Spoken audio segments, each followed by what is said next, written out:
नमस्ते दोस्तों, सबसे पहले तो एक रिक्वेस्ट है कि अगर मेरे पीछे से आपको किसी म्यूजिक की आवाज़ आ रही हो तो इसको या तो इग्नोर कर दीजिएगा या तो इसको बैकग्राउंड म्यूजिक समझ के एंजॉय कर लीजिएगा, क्योंकि ये बगल में कीर्तन चल रहे हैं, माता के नवरात्रे चल रहे हैं, तो इनको चुप कराना किसी के बस की बात नहीं है।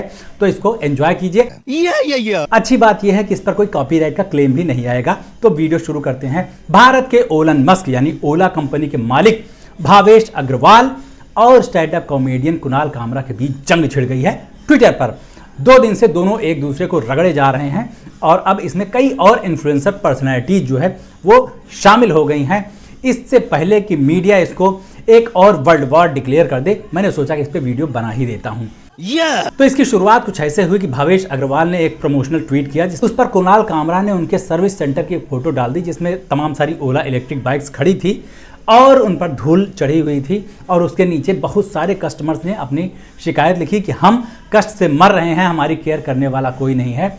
और उसके बाद भावेश अग्रवाल गुस्से से पागल हो गए। अग्रवाल जी के लड़के ने ऐसा अग्रेसिव रिस्पांस दिया जिस पर बनिया समाज को हमेशा अफसोस रहेगा।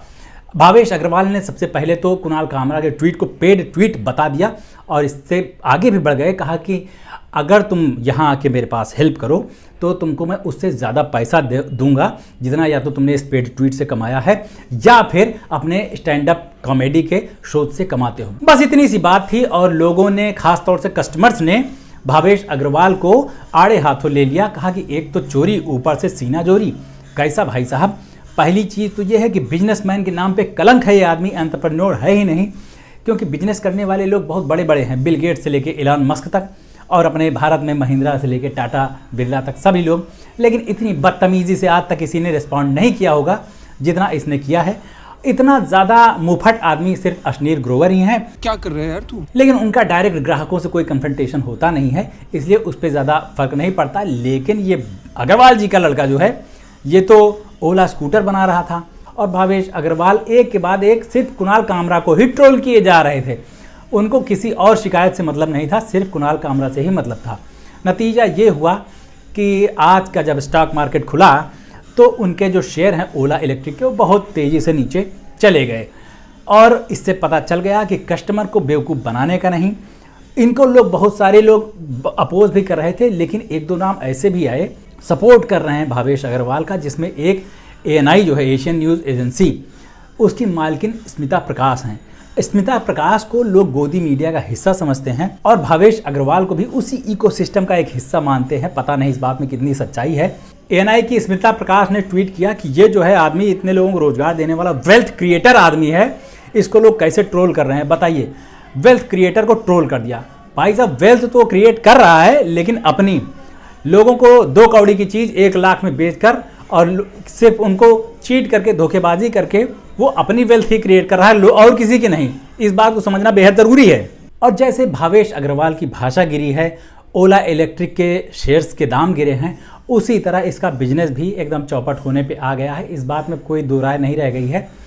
और इनकी जगह पे देखो जो आनंद महिंद्रा हैं या बाकी लोग हैं, बजाज वगैरह हैं, वो ऐसे शिकायती जो लहजे के ट्वीट्स होते हैं, शिकायतें होती हैं, उनके यहाँ चैटबॉट्स भी कितनी तमीज़ से बात करते हैं, लेकिन ये इंसान होके इसको बदतमीज़ी आ गई है।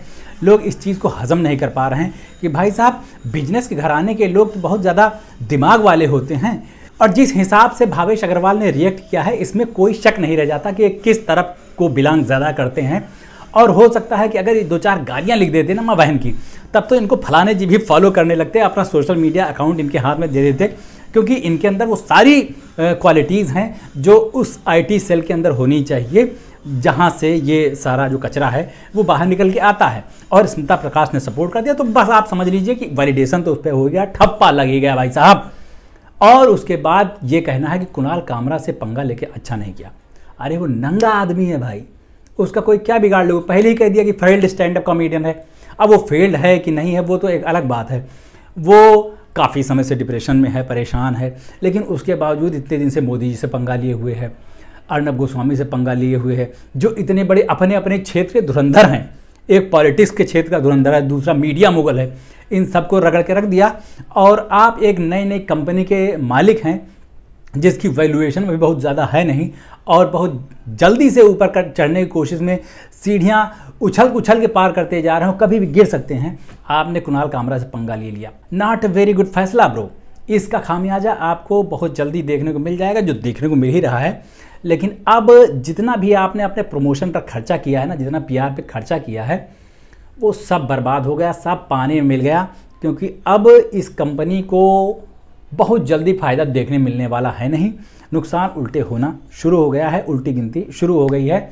ऐसा मुझे लगता है। आपको क्या लगता है कमेंट में लिख के बताना ज़रूर। हो सकता है कि ये भावावेश में निकली हुई चीज़ें हैं जिनका भावेश से कोई लेना देना नहीं, और कुछ ही समय में शांत भी हो जाएंगी, बुलबुलें नीचे बैठ जाएंगे और वापस से इनकी कंपनी के शेयर्स रॉकेट बन के ऊपर चले जाएंगे। आपको क्या लगता है? लेकिन मुझे ऐसा लगता है कि भावेश अग्रवाल ने बहुत इरेस्पॉन्सिबल जवाब दिया।